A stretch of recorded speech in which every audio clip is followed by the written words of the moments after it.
Okay ആയിരിക്കണം അല്ലേ? Basic ആയിട്ടുള്ള കാര്യങ്ങൾ അറിയണം, അല്ല നമുക്ക് അടുത്ത പ്രോബ്ലം ചെയ്യാൻ പറ്റൂല. അപ്പോൾ ആരെങ്കിലും പുതിയ കുട്ടികളുണ്ടോ? ഉണ്ടെങ്കിൽ ജസ്റ്റ് ഒന്ന് ഓർത്ത് വയ്ക്കുക. പ്രോബബിലിറ്റി ആണല്ലോ ഇക്വേഷൻ പറഞ്ഞ ആരെങ്കിലും ഒരാളെന്ന് പറഞ്ഞേ. പ്രോബബിലിറ്റി ആണല്ലോ ഇക്വേഷൻ. ഫേവറബിൾ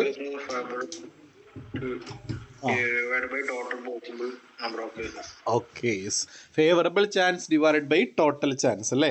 നമുക്ക് അനുകൂല സാധ്യത ഡിവൈഡഡ് ബൈ മൊത്തം സാധ്യത അറിയാലോ എല്ലാവർക്കും.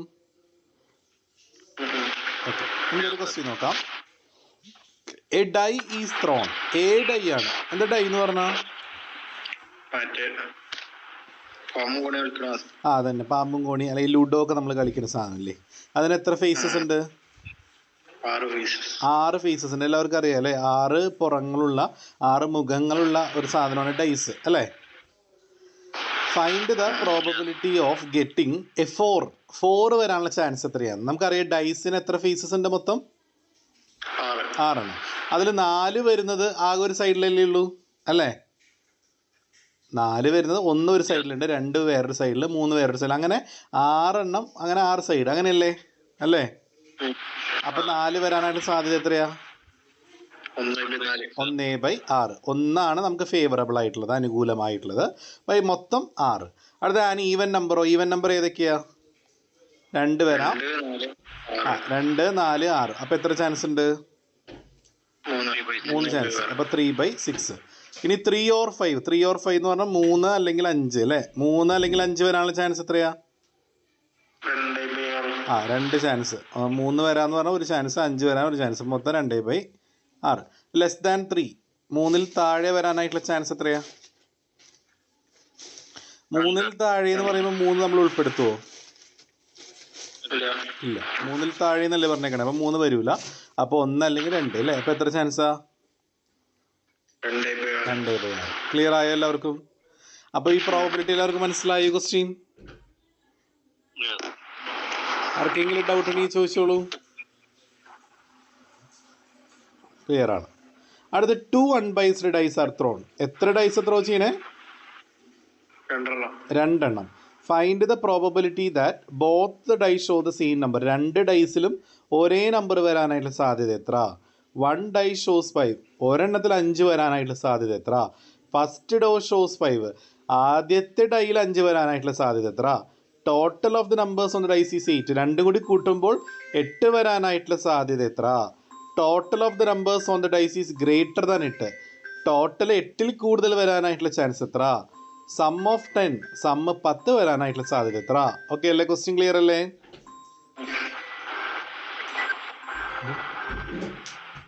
Question clear. ഓക്കെ. അപ്പോൾ 2 ഡൈസ് എന്ന് പറയുമ്പോൾ നമുക്ക് എങ്ങനെയൊക്കെ അതിൻ്റെ ഔട്ട്കം വരിക എന്ന് പറഞ്ഞേ. അപ്പോൾ നിങ്ങൾ ആദ്യം അതിൻ്റെ സാമ്പിൾ സ്പേസ് എഴുതണം. എങ്ങനെ നമ്മൾ എഴുതാം? അതായത് ആദ്യത്തെ ഡൈ 1 വരാം, രണ്ടാമത്തെ ഡൈ 1 വരാം. അതാണ് ഒന്നാമത്തെ ചാൻസ് അല്ലേ? പിന്നെ 1, 2. ആദ്യത്തെ 1 വരാം, രണ്ടാമത്തെ 2 വരാം. പിന്നെയോ ആദ്യത്തെ 1 വരാം, രണ്ടാമത്തെ 3 വരാം. ആദ്യത്തെ 1 വരാം, രണ്ടാമത്തെ 4 വരാം. ആദ്യത്തെ 1 വരാം, രണ്ടാമത്തെ 5 വരാം. ആദ്യത്തെ 1 വരാം, രണ്ടാമത്തെ 6 വരാം. അതാണ് ഒരു പോസിബിലിറ്റി, ശരിയല്ലേ? ഇനി ആദ്യത്തെ 2 വരാം, രണ്ടാമത്തെ 1 വരാം. ആദ്യത്തെ 2 വരാം, രണ്ടാമത്തെ 2 വരാം. ആദ്യത്തെ 2 വരാം. അങ്ങനെ എഴുതാം. അങ്ങനെ 6 മൊത്തത്തിൽ എഴുതുമ്പോൾ 36 ചാൻസ് വരും. കാരണം ഒരു ഡൈക്ക് എത്ര ഫേസസ് ഉണ്ട്? ഡൈക്ക് എത്ര മുഖങ്ങളുണ്ട്? 6. നമ്മൾ എത്ര ഡൈസ് ആണ് ഇടുന്നത്? 2. അപ്പോൾ 6 raised to 2 ചെയ്താൽ മതി. 6√2. അപ്പോൾ 6 × 6 എത്ര വരും? 36 ചാൻസ് വരും. ക്ലിയർ ആയോ എല്ലാവർക്കും? അപ്പോൾ 2 ഡൈസിൻ്റെ കേസ് വരുമ്പോൾ നിങ്ങൾ ഇതുപോലെ എഴുതണം കേട്ടോ. ഇതുപോലെ എഴുതി വെക്കണം, എന്നിട്ട് പ്രോബ്ലം ചെയ്യാൻ പാടുള്ളൂ. അപ്പോൾ നമുക്ക് ഒന്നാമത്തെ ക്വസ്റ്റിലോട്ട് പോയാലോ? Both the dye shows same number. എന്താ അതിൻ്റെ അർത്ഥം? അപ്പോൾ 1 യെസ്, വെരി ഗുഡ്. 1 വരാം, 2 വരാം. ഇങ്ങനെ കോർണറിലേക്ക് ഇങ്ങനെ ലൈൻ വരച്ചാൽ മതി. നിങ്ങൾക്ക് ഇങ്ങനെ എഴുതി കഴിഞ്ഞാൽ സിമ്പിളായിട്ട് ഇതിൻ്റെ വർക്കൗട്ട് ചെയ്യാൻ പറ്റും കേട്ടോ. 1, 1, 2, 2, 3, 3, 4, 4, 5, 5, 6 അല്ലേ? അതായത് ഒന്നാമത്തെ 1, രണ്ടാമത്തെ 1, ഒന്നാമത്തെ 2, രണ്ടാമത്തെ 2. അങ്ങനെ 2 ഡൈസിലും ഒരേ നമ്പർ വരാനായുള്ള സാധ്യത എത്ര എണ്ണം ഉണ്ടെന്ന് എണ്ണി നോക്കി നിങ്ങൾ. അപ്പോൾ 6/36. ക്ലിയർ ആയില്ലേ? അടുത്ത് 1 ഡൈ ഷോസ് 5. എന്താ അതിൻ്റെ അർത്ഥം? ഒരെണ്ണത്തിൽ 5 വരണം. അപ്പോൾ 1 5 വരാം, 2 5 വരാം, 3 5 വരാം, 4 5 വരാം, 6 5 വരാം, പിന്നെയോ 5 1 5 2 5 3 5 4 5 6. അപ്പോൾ എത്രയും മൊത്തം 10 എണ്ണല്ലേ വരുന്നത്? 5 5 വരുമോ? 5 5 വരുമോ? ഇല്ല. ഒരു ഡൈയിൽ 5 വരാനുള്ള സാധ്യത വെച്ചേക്കണേ കേട്ടോ. അപ്പോൾ ഒന്നാമത്തേതിലോ രണ്ടാമത്തേതിലോ 5 വരാം, അങ്ങനെ ഉദ്ദേശിക്കണം കേട്ടോ. അപ്പോൾ 1 5 2 5 3 5 4 5 6 5 വരും. അതുപോലെ താഴോട്ട് 5 1 5 2 5 3 5 4 5 6. കണ്ടോ നിങ്ങൾ? സാമ്പിൾ സ്പേസ് കണ്ടില്ലേ? അപ്പോൾ എത്രയും മൊത്തം?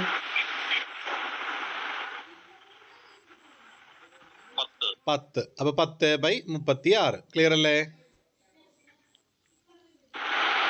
അടുത്ത കണ്ടീഷൻ, ഫസ്റ്റ് ഡൈ ഷോസ് 5. അവിടുത്തെ കണ്ടീഷൻ എന്താ?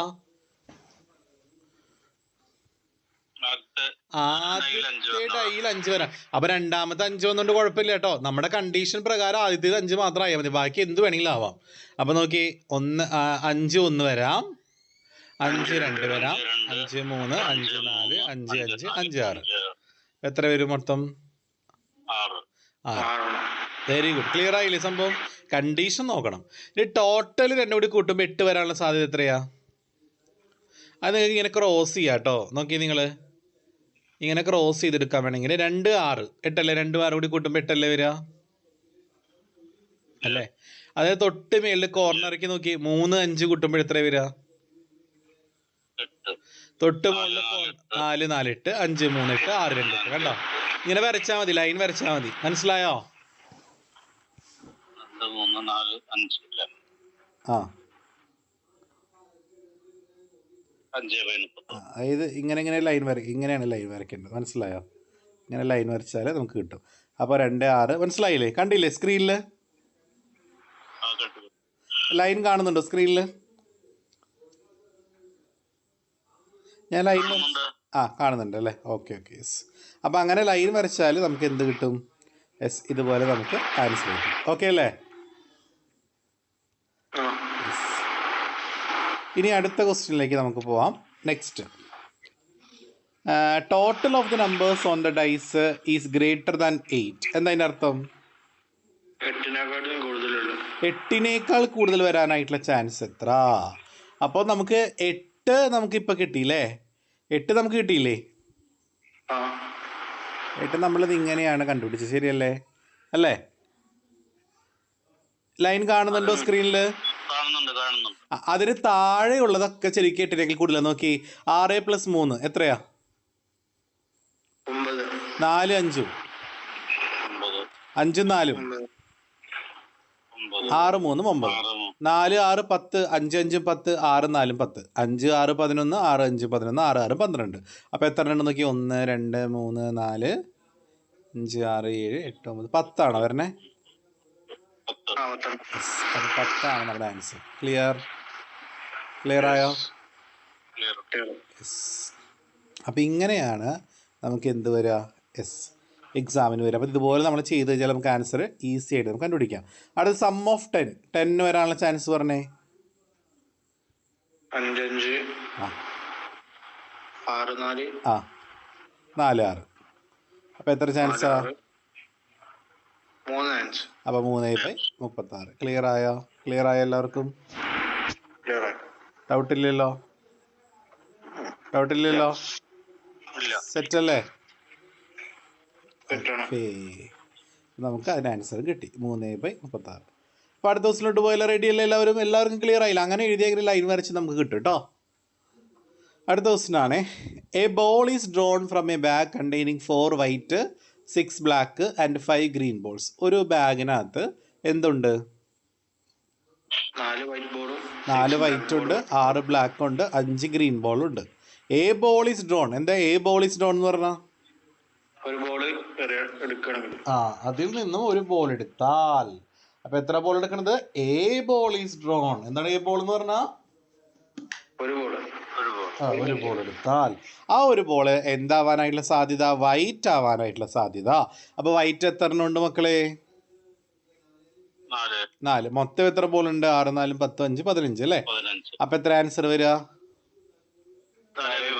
4/15. ടോട്ടൽ അടിയിൽ വരണം, നമുക്ക് വേണ്ടത് ബോൾ വരണം. അപ്പോൾ വൈറ്റ് അല്ലേ, അപ്പോൾ 4/15. ഇനി ഗ്രീൻ ആണെങ്കിലോ? ആ ബ്ലാക്ക് ആണെങ്കിലോ? നോട്ട് ഗ്രീൻ എന്ന് പറയുന്നത് അർത്ഥം ഗ്രീൻ അല്ല എന്ന് പറയുമ്പോൾ അത് ബ്ലാക്കോ വൈറ്റോ ആവാം അല്ലേ? അപ്പൊ രണ്ടുകൂടി കൂട്ടുക, 6, 4 കൂടി കൂട്ടിയ 10. ഇനി ഗ്രീൻ ഓർ വൈറ്റ് എന്ന് പറഞ്ഞാലും ഗ്രീനും വൈറ്റും. അപ്പൊ ഗ്രീൻ 5 ആണ്, വൈറ്റ് 4 ആണ്. അപ്പൊ 5 + 4 9. ക്ലിയർ ആയോ എല്ലാവർക്കും? യെസ്. ഇനി കാർഡിന്റെ പ്രോബ്ലം ചെയ്യാം. കാർഡ്സ് അറിയാമോ നിങ്ങൾക്ക് ആർക്കെങ്കിലും? കാർഡ്സ് അറിയാലോ? ഒരു പാക്കറ്റിനകത്ത് ജോക്കർ കൂടാതെ 52 കാർഡ്സ് ഉണ്ട്. ബ്ലാക്ക് കാർഡ്സ് 26 എണ്ണം, റെഡ് കാർഡ്സ് 26 എണ്ണം. ഓക്കെ അല്ലേ? ബ്ലാക്കിൽ തന്നെ 2 ഗ്രൂപ്പ് ഉണ്ട്, സ്പെയ്ഡും ക്ലബ്സും. റെഡിൽ തന്നെ ഹാർട്ടും ഡയമണ്ടും. അറിയാലോ? അറിഞ്ഞൂടെ? ഓരോ സെറ്റിലും എത്ര കാർഡ്സ് വീച്ചുണ്ട്? ബ്ലാക്സിൽ സ്പെയ്ഡിൽ എത്ര എണ്ണം ഉണ്ട്? 13 എണ്ണം. അതായത് ജാക്ക്, കിങ്, ക്വീൻ, ഏസ്, 2, 3, 4 അങ്ങനെ 10 വരെ, അങ്ങനെ 13 കാർഡ്സ് ഉണ്ട്. ക്ലബ്സിലും 13 എണ്ണം, ഹേർട്ടിലും 13 എണ്ണം, ഡയമണ്ടിലും 13 എണ്ണം. അപ്പോൾ ഇത്രയും കാര്യങ്ങൾ ക്ലിയർ ആയി. നമ്മൾ ചീട്ട് കളിയില്ലേ, ആരെങ്കിലും വീട്ടിലൊക്കെ ചീട്ടുണ്ടെങ്കിൽ എടുത്ത് നോക്കിയാൽ മനസ്സിലാവും. അതിൽ ഹേർട്ട് സൈനുള്ളതാണ് ഹേർട്ട്, ഡയമണ്ട് ഉള്ളതാണ്. അത് 2 റെഡ് കളറിലായിരിക്കും. അതാണ് റെഡ് കാർഡ് എന്ന് പറയാനുള്ള കാരണം. മനസ്സിലായോ? ആ ചിഹ്നം റെഡ് കളറിലായിരിക്കും. മനസ്സിലായോ?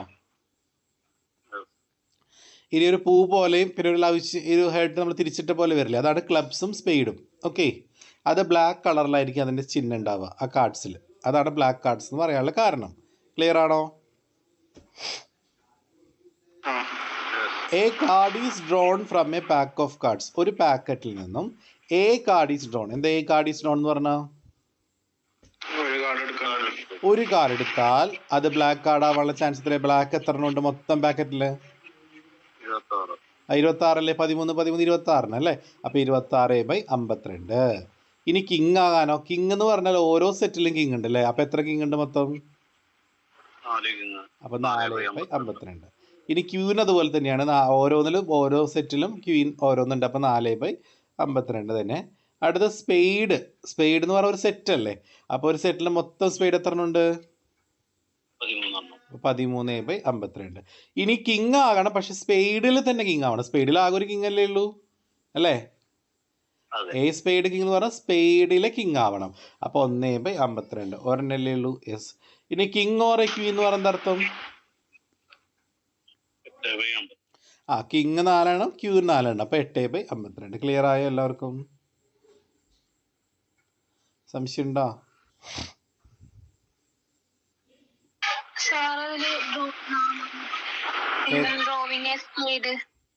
ഡ്രോയിങ് എ സ്പെയ്ഡ് ആണോ? സ്പെയ്ഡ് എത്ര ഉണ്ട് മോളെ? ഒരു സെറ്റിൽ സ്പെയ്ഡ് എന്ന് പറഞ്ഞാൽ ഒരു സെറ്റ് അല്ലേ? സ്പെയ്ഡ് എന്ന് പറഞ്ഞാൽ 13 കാർഡ്സ് ഇല്ലേ ആ സെറ്റില്? 13. അടുത്ത ക്വസ്റ്റ്യൻ ആണ്. What is the probability that A leap year selected at random will contain 53 Sunday? അതായത് ഒരു ലീപ്പ് ഇയറിൽ 53 സൺഡേ വരാനായിട്ടുള്ള സാധ്യത എത്രയാണ്? എന്താണ് ലീപ്പ് ഇയർ എന്ന് പറഞ്ഞാൽ? അതാദ്യം പറയും. 4 വർഷം കൂടുമ്പോൾ ഫെബ്രുവരിയിൽ 29 ദിവസം വരുന്നതിനെയാണ് ലീപ്പ് ഇയർ എന്ന് പറയാം. ഇപ്പൊ നടന്നുകൊണ്ടിരിക്കുന്ന നമ്മുടെ 2024 ലീപ്പ് ഇയർ അല്ലേ? ആണോ? അപ്പൊ ലീപ്പ് ഇയർ വരുമ്പോൾ ഒരു വർഷത്തിൽ എത്ര ദിവസം വരും? 366. ക്ലിയർ അല്ലേ? അല്ലെങ്കിൽ 365 ദിവസമല്ലേ സാധാരണ? 365 ദിവസം എന്നൊക്കെ പഠിച്ചിട്ടുണ്ട് അല്ലേ? അപ്പോൾ ലീപ്പ് ഇയർ ആണെങ്കിൽ ഫെബ്രുവരിയിൽ 29 ദിവസം വരുന്നതിനാണ് ലീപ്പ് ഇയർ എന്ന് പറയുക. അപ്പോൾ അതിവർഷം എന്നൊക്കെ പറഞ്ഞ് കേട്ടിട്ടുണ്ടാവും നിങ്ങൾ അല്ലേ? അപ്പോൾ ഒരു വർഷത്തിൽ 366 ദിവസം ഉണ്ടാവും. നമ്മളോട് ചോദിച്ചേക്കണത് ഒരു വർഷത്തിൽ ലീപ്പ് ഇയർ ആണെങ്കിൽ ആ വർഷത്തിൽ 53 സൺഡേ വരാനായിട്ടുള്ള സാധ്യത എത്രയാണെന്നാണ് ചോദിച്ചേക്കണേ. ഓക്കെ ആണോ? ക്വസ്റ്റ്യൻ ക്ലിയർ ആണോ? ഞാനൊരു കാര്യം ചോദിക്കട്ടെ, എത്ര സൺഡേ വരും എന്നുള്ളത് കണ്ടുപിടിക്കാൻ നമ്മൾ എത്ര ആഴ്ച ഉണ്ടെന്ന് നോക്കിയാൽ പോരെ ഒരു വർഷത്തിൽ?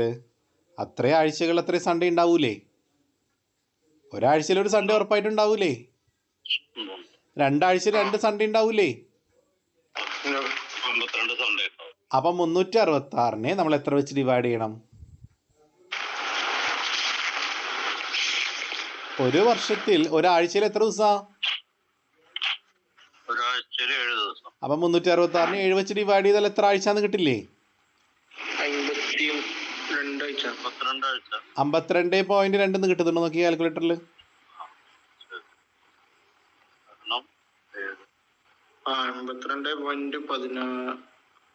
അതാണ് ഒന്നുകൂടെ ചെയ്ത് 366/7.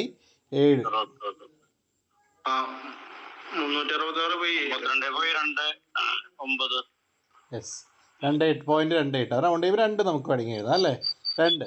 അപ്പം 52.2 അതെടുത്താൽ മതി, ഒരു പ്ലേസ് എടുത്താൽ മതി കേട്ടോ. പറയട്ടെ? ആ, നിങ്ങൾക്ക് സ്ക്രീൻ കാണുന്നില്ലേ? ആ, അതായത് അതിൻ്റെ അർത്ഥം എന്താ അറിയോ? 52 ആഴ്ചയും പിന്നെയോ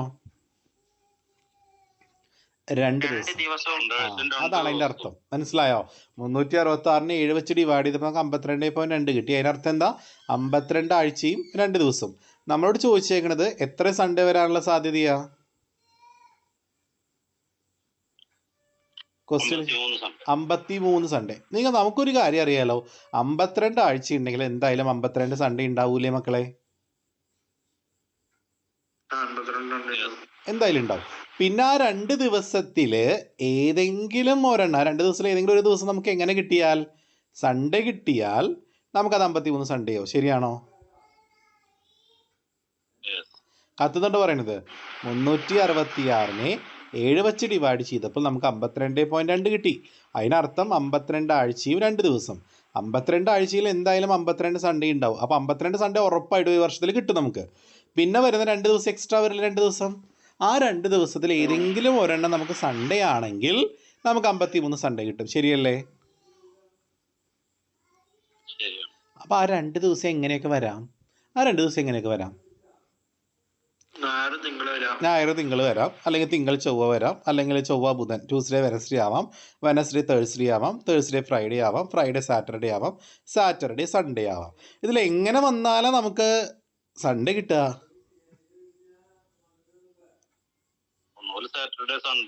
അല്ലെങ്കിൽ സൺഡേ മൺഡേ. അപ്പോൾ എത്ര ഫേവറബിൾ ചാൻസ് ഉണ്ട് നമുക്ക്?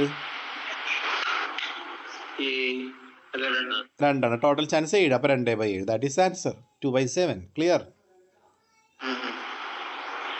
ആയോ? പിന്നെ നോൺ ലീപ്പ് ഇയർ ആണെങ്കിൽ അത് 1/7 ആൻസർ വരും. പഠിച്ചു വെച്ചാൽ കാണാതെ കേട്ടോ. ലീപ്പ് ഇയർ ആണെങ്കിൽ 2/7, നോൺ ലീപ്പ് ഇയർ ആണെങ്കിൽ 1/7. Okay, clear?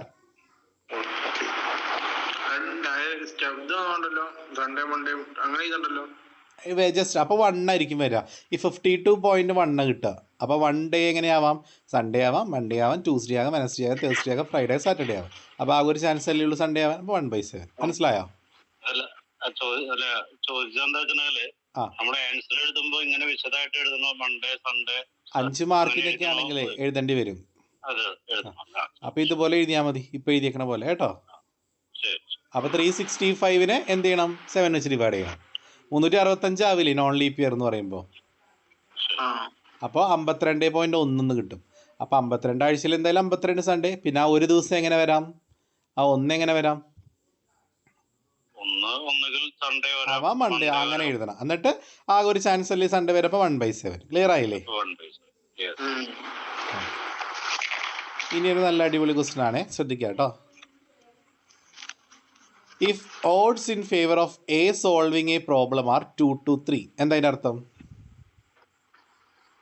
എ ഒരു പ്രോബ്ലം സോൾവ് ചെയ്യാൻ, എക്ക് ഫേവറായിട്ട് ഒരു പ്രോബ്ലം സോൾവ് ചെയ്യാനായിട്ട് സാധ്യത 2 മുതൽ 3 വരെയാണ്. അപ്പോൾ നിങ്ങൾ ആദ്യം മനസ്സിലാക്കേണ്ടത് ആദ്യം കിടക്കുന്നില്ലേ, ഫേവർ എന്നല്ലേ പറഞ്ഞേക്കണേ അല്ലേ? അപ്പോൾ 2 മുതൽ 3 എന്ന് പറയുമ്പോൾ ആദ്യം കിടക്കുന്ന നിങ്ങൾ ഫേവറായിട്ട് എടുക്കണം. മനസ്സിലായോ? അപ്പോൾ ഇതിൽ ഏത് ഫേവർ? എക്ക് ഫേവറായിട്ട് വരുന്നത് 2 ആണോ 3 ആണോ? 2. And odds against B solving the same problem are 3-5. അവിടെ ബിയുടെ കേസിൽ ഫേവർ ആണോ പറയുന്നത്, എഗെയിൻസ്റ്റ് ആണോ പറയുന്നത്? അപ്പോൾ 3 to 5 എന്ന് പറയുമ്പോൾ 3 എഗെയിൻസ്റ്റ് ആയിരിക്കില്ലേ? പറയണത് എന്താണോ അതാണ് ഫസ്റ്റ് അത് എടുക്കേണ്ടത്. എയുടെ കേസിൽ ഫേവർ ആണ് പറഞ്ഞത്, അപ്പം 2 ഫേവറും 3 എഗെയിൻസ്റ്റും ആണ്. ബിയുടെ കേസിൽ എഗെയിൻസ്റ്റ് ആണ് പറഞ്ഞത്, അപ്പോൾ അതിൽ ഏതാ എഗെയിൻസ്റ്റും ഏതാണ് ഫേവറും? 3യും 5 ഫേവർ. ആ, find probability four A solving the problem. A problem solve ചെയ്യാനാണ് സാധ്യത. അപ്പോൾ ഫേവർ അല്ലേ നോക്കേണ്ടത്? അപ്പോൾ ഏതാ? 2/5. ക്ലിയർ അല്ലേ? കത്തിയില്ലേ? അപ്പൊ ബി സോൾവിങ് ദ പ്രോബ്ലോ? അപ്പൊ ബിയുടെ ഫേവർ ഏതാ? 5. യെസ്. അപ്പൊ 5/8. ക്ലിയർ ആയ? കത്തിയ സംഭവം?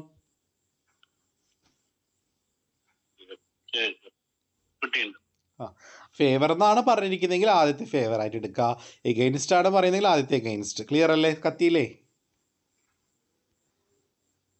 ഓക്കെ അല്ലേ? ഓക്കെ. അപ്പോൾ ഇതുവരെ നമ്മൾ ചെയ്തത് സിമ്പിൾ ആയിട്ടുള്ള പ്രോബ്ലംസ് ആണ്. ഇതുവരെ ചെയ്തത് എന്താ? ഇനി നമ്മൾ ചെയ്യാൻ പോണത് കോമ്പിനേഷൻ ബേസ്ഡ് പ്രോബ്ലം ആണ്. എന്ത് ബേസ്ഡ് ആണ്? Combination based.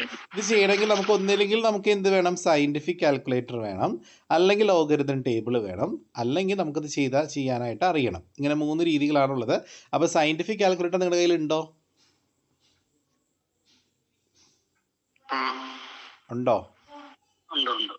ഉണ്ട്. അല്ലെങ്കിൽ ടേബിൾ ഉണ്ടെങ്കിലും മതി. ലോഗരിതം ടേബിൾ വാങ്ങണം. വാങ്ങിയിട്ടില്ലാത്തവരാണെങ്കിൽ ലോഗരിതം ടേബിൾ മേടിക്കണം കേട്ടോ. വേണം. കാരണം അടുത്ത ചാപ്റ്ററുകൾക്ക് ആവശ്യമുണ്ട്. നോർമൽ ഡിസ്ട്രിബ്യൂഷൻ ആവശ്യമുണ്ട്. അല്ല, ടെക്സ്റ്റ് ബുക്കിന്റെ ബാക്കിൽ ആ പേജ് കൊണ്ടുപോയാലും കുഴപ്പമില്ല എക്സാമിന് കേട്ടോ. ഏറ്റവും ടെക്സ്റ്റ് ബുക്കിന്റെ ബാക്കിലുണ്ടെന്ന് തോന്നുന്നു. ലോഗരിതം. അപ്പോൾ ആ പേജ് കീറിയാലും മതി, കുഴപ്പമില്ല കേട്ടോ. എഴുതി വെച്ചിട്ടുണ്ടോ എന്തെങ്കിലും?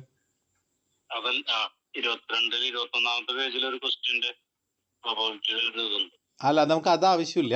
നമുക്ക് ഇതാണ് ആവശ്യം. അതിനകത്തൊരു കർവ് പോലെയുള്ളൊരു ഇതില്ലേ, നോർമൽ ഡിസ്ട്രിബ്യൂഷൻ ആണ് ആവശ്യമുള്ളത്. അത് പറഞ്ഞുതരാം, അതെത്തുമ്പോൾ പറഞ്ഞുതരാം. ഓക്കെ, നമുക്ക് ക്വസ്റ്റ്യൻ നോക്കാം. കോമ്പിനേഷൻ എന്ന് പറഞ്ഞാൽ നമ്മൾ ഇതുവരെ ചെയ്തതും ഇത് തമ്മിലുള്ള വ്യത്യാസം എങ്ങനെ മനസ്സിലാവുമെന്നറിയോ? ക്വസ്റ്റ്യൻ കാണുമ്പോൾ അറിയാം ആർക്കെങ്കിലും? അറിഞ്ഞൂടാ. അതായത് ഇതുവരെ ഏതാ? അല്ലല്ല, അത് എന്ന് പറഞ്ഞാൽ A coin, A card, A ball. എന്താ? ഒന്നായത് നമ്മൾ എടുത്തോണ്ടിരുന്നല്ലേ? ഇനി ചെയ്യാൻ പോണത് ഒന്നിൽ കൂടുതൽ എടുക്കാൻ പോണേ. മനസ്സിലായോ? ഒന്നിൽ കൂടുതൽ എടുക്കുമ്പോൾ നിങ്ങൾ എങ്ങനെ പ്രോബ്ലം ചെയ്യാൻ പാടുള്ളൂ? എന്തുപയോഗിച്ച് പ്രോബ്ലം ചെയ്യാൻ പാടുള്ളൂ? കോമ്പിനേഷൻ. ഏതുപയോഗിച്ച? കോമ്പിനേഷൻ. ക്ലിയർ ആണോ? നമുക്ക് നോക്കാം. What is the probability of getting 3 white balls in A draw of 3 balls from A box containing 5 white and 4 black ball? എന്താ അതിൻ്റെ അർത്ഥം? ക്വസ്റ്റിൻ്റെ മീനിങ് എന്ന് പറഞ്ഞേ.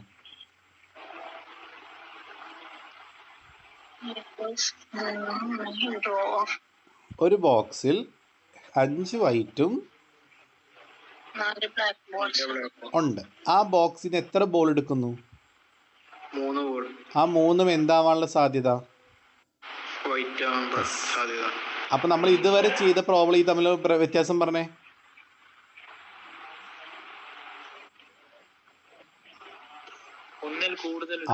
ഇവിടെ എത്ര എണ്ണം എടുക്കുന്നുണ്ട്? 3. യെസ്. അങ്ങനെ 3 എണ്ണം എടുത്തത് കൊണ്ടാണ് ഇവിടെ കോമ്പിനേഷൻ ചെയ്യേണ്ടത്. ആ 3ഉം എന്താകണം മക്കളെ? എന്താവണം? വൈറ്റ് ആവണമെങ്കിൽ ഞാൻ 5ൽ നിന്ന് എടുക്കണോ അതോ 4ൽ നിന്ന് എടുക്കണോ? 5ൽ നിന്ന് എടുക്കണം അല്ലേ? അപ്പോൾ 5 എന്ന് ഇട്ടിട്ട് നിങ്ങൾ സി ഇടണം. സി എന്ന് പറയുന്നത് കോമ്പിനേഷൻ. 5ൽ ഞാൻ എത്ര എണ്ണം എടുക്കാൻ പോണേ? 3.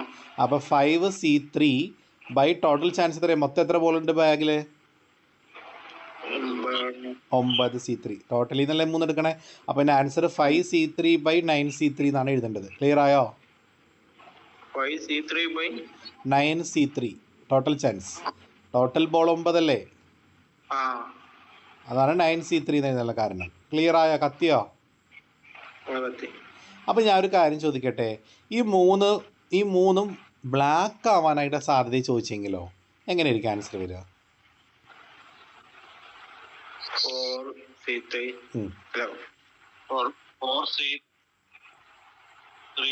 By 9C3. Very good correct 4 നിന്ന് എടുക്കണം അല്ലേ? അപ്പോൾ 4C3 ബൈ 9C3. ക്ലിയർ ആയോ? കത്തി എല്ലാവർക്കും? ഓക്കെ. ഇനി 5C3യുടെ വാല്യൂ ഇങ്ങനെ കാണാം. സയൻറ്റിഫിക് ആണെങ്കിൽ 5 എന്ന് അടിച്ചിട്ട് അതിൽ NCR എന്ന് പറയുന്ന ഒരു ബട്ടൺ ഉണ്ട്, കണ്ടിട്ടുണ്ടോ? അത് ഞെക്കിയിട്ട് 3 എന്ന് അടിച്ചാൽ മതി. അപ്പോൾ നമുക്ക് 10 എന്ന് കിട്ടും, അല്ലെങ്കിൽ 5 എന്നോ 10 എന്ന് കിട്ടും. അടിച്ചു നോക്കി. ഷിഫ്റ്റ് അടിക്കേണ്ടി വരും. താഴെ കിടക്കണമെങ്കിൽ ഷിഫ്റ്റ് അടിക്കണം, ബട്ടണമ കിടക്കണമെങ്കിൽ നേരിട്ട് അടിച്ചാൽ മതി.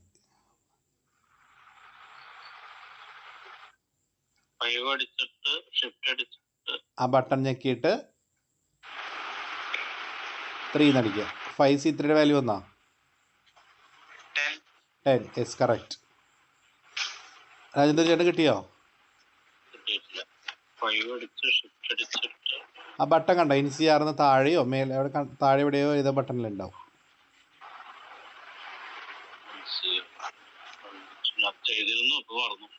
കണ്ടില്ല ബട്ടൺ? അതെവിടെ കിടക്കണ? NCR ഏത് ബട്ടൻ്റെ എടുത്താ? രണ്ടാമത്തെ ലൈനിലുണ്ട് കേട്ടോ.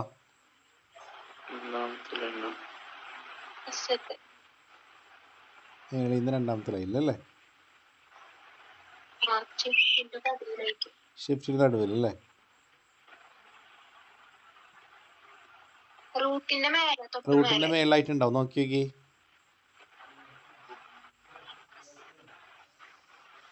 NCR.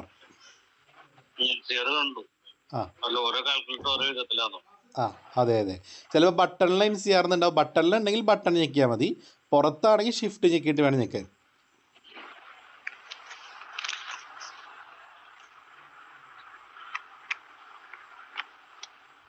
കിട്ടിയാ? രാജേന്ദ്രൻ കിട്ടിയോ? 5 അടിക്കുക. ആ ബട്ടൺ കണ്ടോ?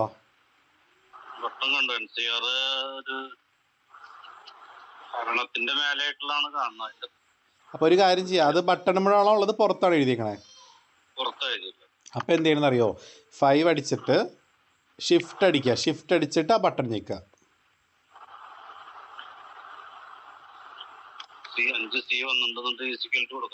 അന്നേരം 3 കൊടുക്കണം. 3 കൊടുത്തിട്ട് ഈക്വൽ ടു കൊടുക്കണം. 10 വന്നില്ല. യെസ്. 9C3യുടെ വാല്യൂ എത്ര? അടുത്ത 9C3. 9C3 പിടിച്ച് ഇതുപോലെ തന്നെ എത്ര വരിക? 84. യെസ്, ക്ലിയർ ആയില്ല ആൻസർ? ഇത് കാൽക്കുലേറ്റർ ഇല്ലാതെ ചെയ്യാട്ടോ. 5C3 കാണാൻ 5 × 4 × 3 / 3 × 2 × 1 ചെയ്താലും മതി കേട്ടോ. ഒരുപാട് കാൽക്കുലേഷൻ ചെയ്യലോ, ഇത് ഒറ്റയടിക്ക് നമുക്ക് കിട്ടുമല്ലോ, പിന്നെ നമുക്ക് അത് ചെയ്താൽ പോരെ. അതാണ് കേട്ടോ.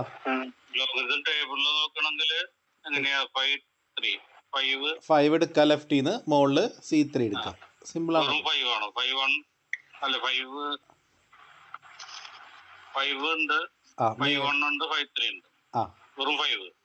അതിൽ നിന്ന് മുകളിൽ നിന്ന് C3 എടുക്കണം.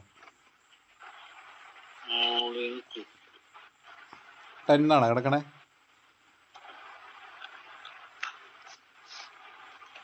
അല്ല, അത് ഏത് ടേബിളിൽ നോക്കണേ? ഏത് ടേബിളിൽ നോക്കണേ? അല്ല, ലോഗരിതം ടേബിൾ അല്ലേ നോക്കണ്ടേ?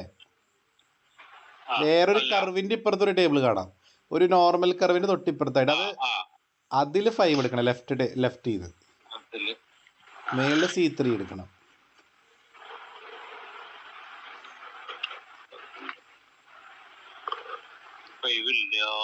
ഓക്കെ, ഞാൻ നോക്കട്ടെ. ഞാൻ ടേബിൾ ഉണ്ടെങ്കിൽ അടിച്ചു തരാം കേട്ടോ.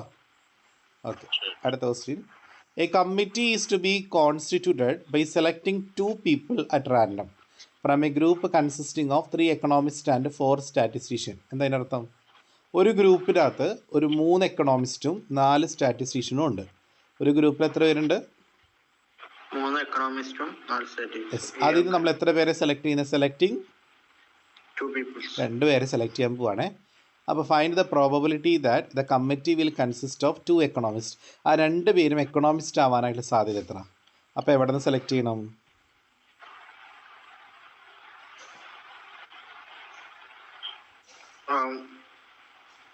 എക്കണോമിക്സ് മൂന്നാണ്. 3. അപ്പോൾ 3 നിന്നല്ലേ രണ്ടുപേരെ സെലക്ട് ചെയ്യണ്ടേ?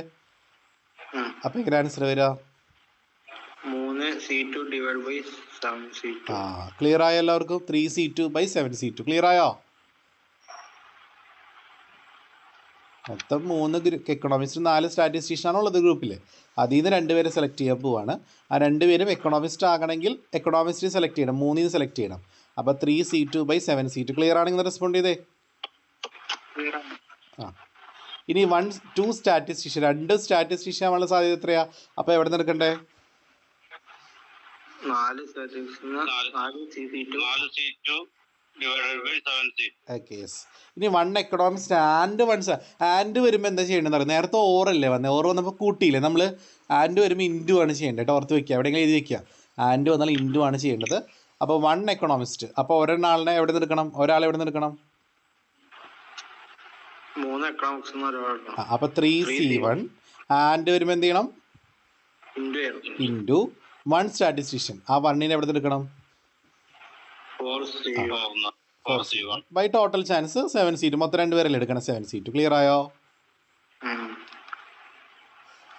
ക്ലിയർ ആണ്. യെസ്. ബാക്കിയുള്ളവരൊന്നും പറഞ്ഞില്ല, ഞങ്ങൾ പറയുമ്പോൾ ബാക്കിയുള്ളതൊന്ന് റെസ്പോണ്ട് ചെയ്യുക. കാരണം ഇത് മനസ്സിലാക്കാൻ കുറച്ച് ബുദ്ധിമുട്ടാണ്. കാരണം ഡിഫിക്കൽട്ടായിട്ടുള്ള ചാപ്റ്ററാണിത്. ക്ലാസ്സിലൊക്കെ എടുക്കുമ്പോൾ ഒട്ടും മനസ്സിലാവാത്ത ചാപ്റ്റർ അത്, സ്കൂൾ ക്ലാസ്സിൽ കോളേജിലൊക്കെ എടുക്കുമ്പോൾ. 1 എക്കണോമിസ്റ്റ്. അപ്പോൾ മോളെ 1 എക്കണോമിസ്റ്റ് ആണെങ്കിൽ എവിടെ നിന്ന് എടുക്കണം?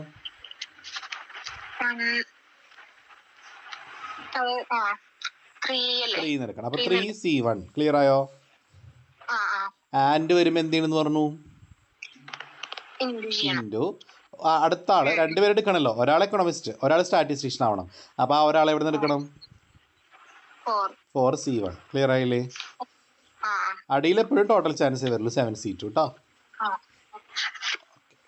അടുത്ത ക്വസ്റ്റ്യൻ ഹോംവർക്ക് ചെയ്യാം കേട്ടോ. കേട്ടോ? C2 ആണെങ്കിലോ ഏതാ? മറ്റേ 1 എക്കണോമിസ്റ്റും 1 സ്റ്റാറ്റിസ്റ്റിക്സ് കൊടുത്തില്ലേ? അവിടെ 2 എക്കണോമിസ്റ്റും ആൻഡ് 2 സ്റ്റാറ്റിസ്റ്റിക്സ് ആണെങ്കിൽ ആ C1 C2 കാണണ്ടേ? അങ്ങനെ വരില്ല. ഇല്ലല്ലേ? കാരണം 2 പേരിൽ എടുക്കണുള്ളൂ ആകെ. മുകളിൽ പറയുന്നില്ലേ സെലക്ടിങ് 2 people എന്നല്ലേ പറയണേ. അപ്പോൾ ഒരിക്കലും അങ്ങനെ ഒരു ചാൻസ് ഇല്ലല്ലോ. 2 പേരിൽ നമുക്ക് വേണ്ടു. ഒരാൾ എക്കണോമിസ്റ്റ് എടുത്തു, ഒരാൾ സ്റ്റാറ്റിസ്റ്റീഷ്യൻ എടുത്തു, അങ്ങനെയല്ലേ വരുള്ളൂ. അപ്പോൾ 2 പേര് വരികയാണെങ്കിൽ അങ്ങനത്തെ വല്ല ക്വസ്റ്റ്യൻ. 4 പേരാണെങ്കിൽ 3ക്ക് വരെ 3C2 ഇൻറ്റു 4C2 എന്ന് വരും. അത്രയേ ഉള്ളൂ. അടിയിൽ C4 വരും, 7C4. ക്ലിയർ ആയോ?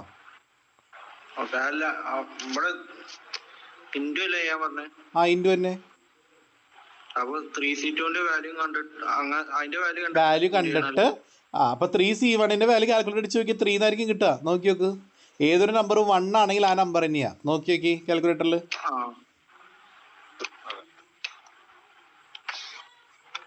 3 തന്നെയല്ലേ? അതാണ്. അത് നിങ്ങൾ കാൽക്കുലേറ്റർ ചെയ്താൽ മതി കേട്ടോ. അടുത്ത ദിവസം ഹോംവർക്ക് ചെയ്യാം. അപ്പോൾ ഞാൻ ഇത്ര എടുക്കുന്നുള്ളൂ ഈ ചാപ്റ്ററിൽ. അപ്പോൾ ഓക്കെ, താങ്ക് യു.